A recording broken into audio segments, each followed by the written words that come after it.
দুর্বার রাজশাহীর ২০০ ছোঁয়া রান তাড়া করতে নেমে ১৩তম ওভারে ১১২ রানে ৬ উইকেট হারিয়ে বিপাকে পড়েছিল ফরচুন বরিশাল।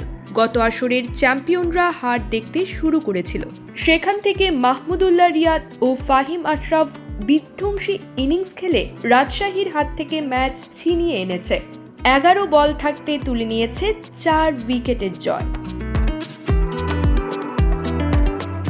উদ্বোধনী দিনের প্রথম ম্যাচে টস হেরে ব্যাট করতে নেমে দুর্বার রাজশাহী ১৯৭ রান তোলে।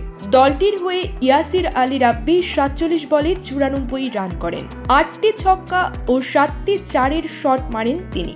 এনামুল হক খেলেন ৫১ বলে ৬৫ রানের ইনিংস। ৫টি ছক্কার সঙ্গে ৪টি চার আসে তার ব্যাট থেকে। জবাবে নেমে বরিশাল ইনিংসের প্রথম বলে জাতীয় দলের অধিনায়ক নাজমুল শান্তকে হারায়।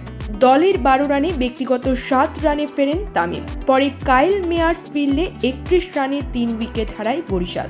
রানটা ১২.২ ওভারে হয়ে যায় ৬ উইকেটে ১১২। সেখান থেকে ৫.৫ ওভারে ৫৮ রানের হার নামানা ইনিংস খেলে দলকে জিতিয়েছেন ৩৯ বছর বয়সী রিয়াদ ও পাকিস্তানের পেস অলরাউন্ডার ফাহিম। দলকে জেতাতে রিয়াদ ২৬ বলে খেলেন ৫৬ রানের ইনিংস। তার ২১৫.৩৮ স্ট্রাইক রেটের ইনিংসে ছিল বড় বড় ৪টি ছক্কা ও ৫টি চারের শট। ফাহিম খেলেন ২১ বলে ৫৪ রানের ইনিংস। ৭টি ছক্কা ও একটি মাত্র চার মারেন এই অলরাউন্ডার। দুই মিডল অর্ডার ব্যাটারের এমন ঝোড়ো ব্যাটিংয়ে ১১ বল হাতে রেখে জয়ের বন্দরে পৌঁছে যায় ডিফেন্ডিং চ্যাম্পিয়নরা। উদ্বোধনী ম্যাচে বিপিএল এর বিজ্ঞাপনে রানের ফোয়ারা ছুটেছে। গ্যালারির দর্শকরাও ৪ ছক্কায় উল্লাস করেছেন। তবে রিয়াদের বাউন্ডারি মানেই ছিল গ্যালারিতে বাড়তি উন্মাদনা। তামিম রিয়াদের ব্যাটিং দেখতেই যেন তাদের স্টেডিয়ামে আসা।